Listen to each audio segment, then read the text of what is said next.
Now, people who had taken shelter inside the government buildings and museums have begun returning to the National Mall. But some of the events marking the landmark anniversary have had to be cancelled or will start later as part of the US as the country of course faces extreme heat. Temperatures of over 100 Fahrenheit or 38 degrees Celsius are expected along parts of the East Coast. In fact, frustration has also mounted among people heading to America's 250th Independence Day celebrations after the temporary closure of a metro station on the National Mall disrupted travel, leaving large crowds stranded just hours before the evening's events.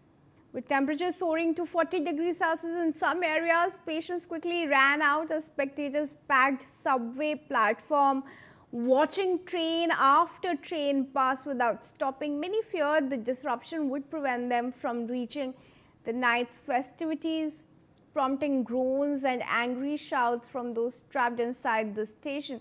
Well, those are some of the real-time updates that we are getting in, along with visuals from Washington, D.C., where we can see Trump and Melania together. They're probably preparing for the celebrations as they await making this historic address.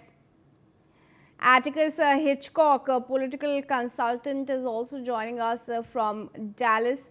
Atticus, thank you very much for joining us here in this discussion. It's very important that we do this because it's 250 years and the second term of Donald Trump. He's halfway through almost in this second term. But do you think America under Trump has changed in how it perceives the rest of the world? Well, I think there's certainly been some changes without question. I'm hesitant to put the blame on solely on President Trump's shoulders. I think, our country is at a unique crossroads right now. I think the political polarization is at record highs. The two major political parties in our country are further apart than they have been in decades, possibly ever. And on some pretty important issues moving forward, there's really no end in sight. So I think we're on a new frontier in this country without, for sure. But there's plenty of blame to go around. It's not just Republicans, it's not just MAGA, it's not just the Trump administration. There's a lot of very key issues and very important problems our country faces where we could not be more divided. So the political temperature is just different right now, and it unfortunately will probably be that way for a long time. All right, sure. Ambassador, I want to come to you as well. What do you make of the American economy, and not just the American economy, but how it affects the rest of the world's economy, because there hasn't been much growth in at least the last 2 years? Yes, so that's an important question, and the economy has not been doing too well, and we had some discussions with the White House officials, very senior people in this regard, particularly in the context of the tariffs that have been imposed on almost all the countries of the world. And that has had an impact also. And particularly if I discuss about the India-US relationship, now that was a very good, it was in a very good shape before these tariff wars started. And currently there are efforts to bring it back on an even keel. A final agreement has not yet been signed. Hopefully it will be done in the next few weeks. And those sort of agreements are now essential for US, for its own future, so that the economy continues to thrive and prosper like it has been doing for many decades before this. Because for India, for example, India has gone ahead and signed FTAs with the EU, with a large number of other countries, with Canada, with UK, and with other groupings of countries. So it has expanded its footprint very significantly. Now, if the US sort of impose, just as an example, higher tariffs on India, what happens? The American economy does not benefit from interacting with the Indian economy in a robust manner.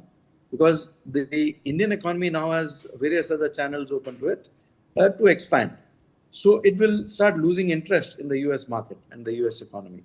So I think it is about time for a reset in the Commerce Ministry, in the USTR, to understand that if they have to control the prices here, if the inflation has to be controlled in a very significant manner, if the gas prices have to be kept down, if the electricity bills, which have gone up very, very significantly, have to be brought down again, then they need to talk with a large number of partners. They are also trying to do a lot. What we have seen has happened in Venezuela, for example, or Iran. The effort was similar. It didn't succeed.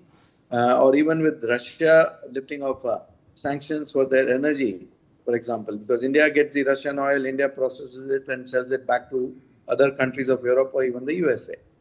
So those sort of templates had been created, and some of them are again being opened up. So India is being allowed to, buy oil even from Iran, for example, under a limited amount of lifting of sanctions.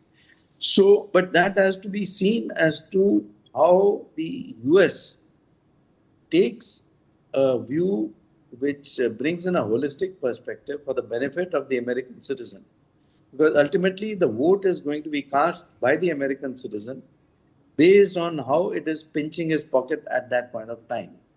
Now, if I do not relieve the pressures and the challenges and the pain points of the American citizen, I'm going to lose my vote as Republican Party in the November elections in a very significant way. So they may not vote for the Democrats. As I mentioned earlier, the problems with the Democrats also, but they may not even vote at all. And that itself is a very negative stance. So we highlighted this to the officials when we had meetings with them, and we told them that it is very difficult situation, going to be a very even more difficult situation for the country. And if they've got to resolve the difficulties going ahead for the future, they do have to start resolving a lot of these outstanding issues with a large number of countries, because even the US, Mexico, Canada trade agreement is not proceeding smoothly. Right. Ambassador, hold on to your thoughts. It's time for a very quick break. I request all my panelists to stay on.